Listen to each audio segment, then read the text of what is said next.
تل نہ پاؤ گے۔ يسألك الناس عن الساعة قل إنما علمها عند الله وما يدريك لعل الساعة تكون قريبا إن الله لعن الكافرين وأعد لهم سعيرا خالدين فيها أبدا لا يجدون وليا ولا نصيرا۔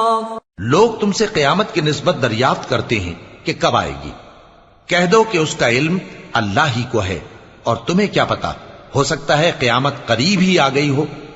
بے شک اللہ نے کافروں پر لعنت کی ہے اور ان کے لیے جہنم کی آگ تیار کر رکھی ہے، اس میں وہ ہمیشہ ہمیشہ رہیں گے، نہ کسی کو دوست پائیں گے اور نہ مددگار۔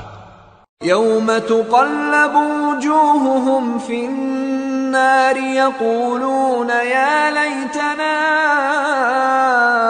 اطعنا اللہ واطعنا الرسولا وقالوا ربنا إنا أطعنا سادتنا وكبراءنا فأضلونا السبيلا ربنا آتهم ضعفين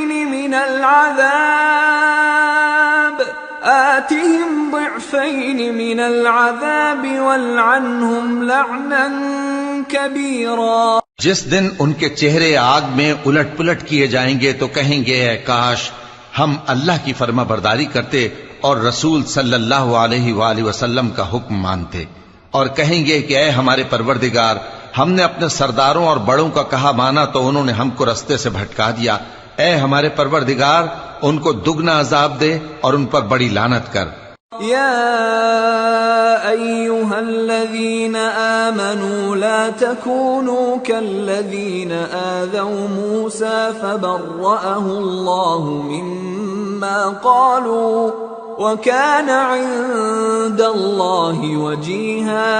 مومنو تم ان لوگوں جیسے نہ ہونا جنہوں نے موسیٰ کو عیب لگا کر رنج پہنچایا تو اللہ نے ان کو بے عیب ثابت کر دیا اور وہ اللہ کے نزدیک آبرو والے تھے۔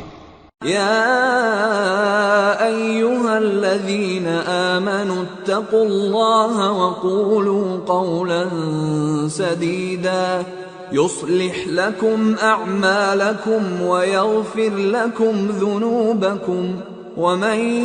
يطع الله ورسوله فقد فاز فوزا عظيما۔ مومنو اللہ سے ڈرا کرو اور بات سیدھی کہا کرو، وہ تمہارے سب کام سنوار دے گا اور تمہارے گناہ بخش دے گا، اور جو شخص اللہ اور اس کے رسول صلی اللہ علیہ وآلہ وسلم کی فرمانبرداری کرے گا تو بے شک بڑی مراد پائے گا۔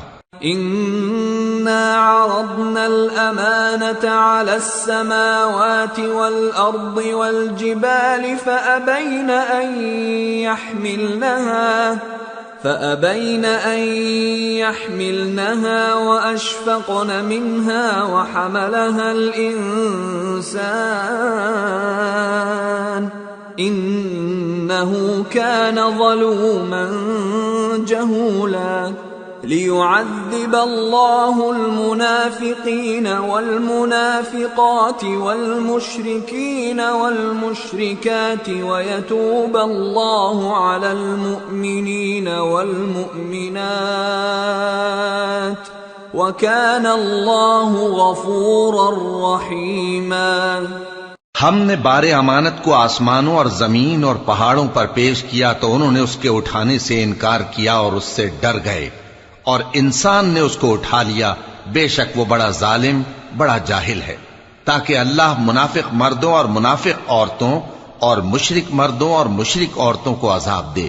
اور اللہ مومن مردوں اور مومن عورتوں پر مہربانی کرے، اور اللہ تو بخشنے والا ہے، مہربان ہے۔